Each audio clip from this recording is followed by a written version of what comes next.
पंढरपूर पीपल्समध्ये सरसे स्वागत. सध्या निवडणूक लागलेली आहे विधान परिषदेची. राष्ट्रवादी पक्षाच्या वतीने वसंतनाना देशमुख यांना मैदानात उतरवण्यात आलेलं आहे. पालकमंत्र्यांनी अगोदर आवाहन केलं की बिनविरोध व्हावी, याला छेद देत राष्ट्रवादी पक्षाच्या वतीने, शरद पवार पक्षाच्या गटाच्या वतीने वसंतनाना देशमुख यांनी उमेदवारी अर्ज भरला, आज कायम ठेवलेला आहे. ते आपल्यासोबत आहे, आपण त्यांच्याशी बोलणार आहोत. दोनच उमेदवार शिल्लक राहिलेले. महाविकास आघाडीचे अधिकृत उमेदवार म्हणून आपलं नाव आता त्याला काय पहिली प्रतिक्रिया असणार? नाही, मी पहिल्यांदा आदरणीय पवारसाहेब, पक्षाचे अध्यक्ष जयंत पाटील साहेब, शशिकांत शिंदे साहेब, सुप्रियाताई आणि विजयदादा आणि खासदार साहेब यांचे आभार मानतो की त्यांनी मला या ठिकाणी निवडणूक लढवण्याची संधी दिली. आणि हा लोकशाहीचा उत्सव आहे, मतदान करणे, आणि त्या मतदाराला त्याचा अधिकार मिळाला पाहिजे, ह्या भावनेतून मी निवडणूक लढवत आहे. कल्याण शेट्टी म्हणतात अक्कलकोटचे आमदार की एका व्यक्तीच्या इगोसाठी ही निवडणूक लागली गेली, नाहीतर निवडणूक बिनविरोध झाली असते. नाही, इगोचा काही विषयच नाही, लोकशाही आहे आणि लोकांना मतदानाचा अधिकार मिळाला पाहिजे. बिनविरोध झाल्यानंतर तुम्ही त्या लोकांपर्यंत पोचत नाही, त्यांच्या काय समस्याही जाणून घेत नाही.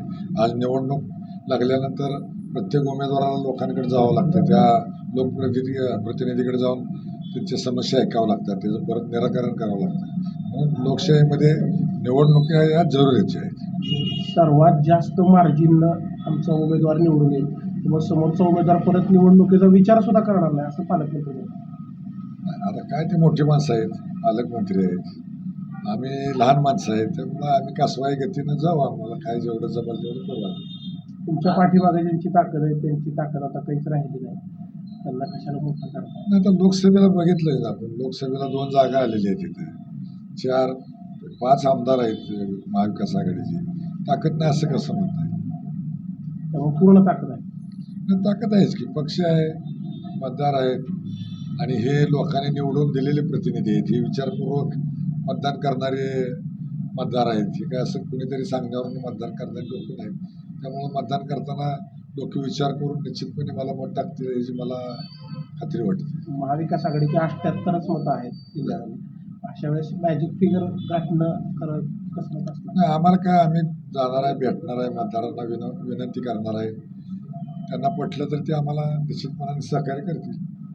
आज निश्चित झालं उमेदवारी, अकलूजला पण गेला आणि श्रीपूरला पण गेला. सुधाकर पंतांच्या काय भावना आहे खरी?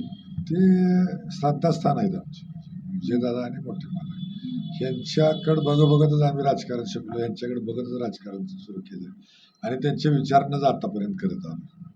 कधी वाटलं होतं विधान परिषद लढवणार असं? कधी कुणाशी चर्चा झाली, मनात आलं होतं कधी? नाही, कधीच नाही. अचानकच झालं.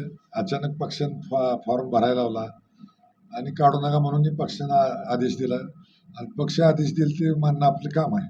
आज विजयदादांची आज आपण आशीर्वाद घेतली, आज मोठ्या मालकांच्या पुतळ्याला गेलो, आज काय सुधाकर पंतांची आठवण येते? निश्चित त्यांनीच आम्हाला लढायला शिकवलं. आणि सुधाकर पंत दिसायला जरी साधे वाटत असले तरी त्यांच्यात लढाऊ वृत्ती होती आणि ते लढत होते, आणि म्हणून त्यांच्या बाण्यानंच आम्ही लढायचं ठरवलं.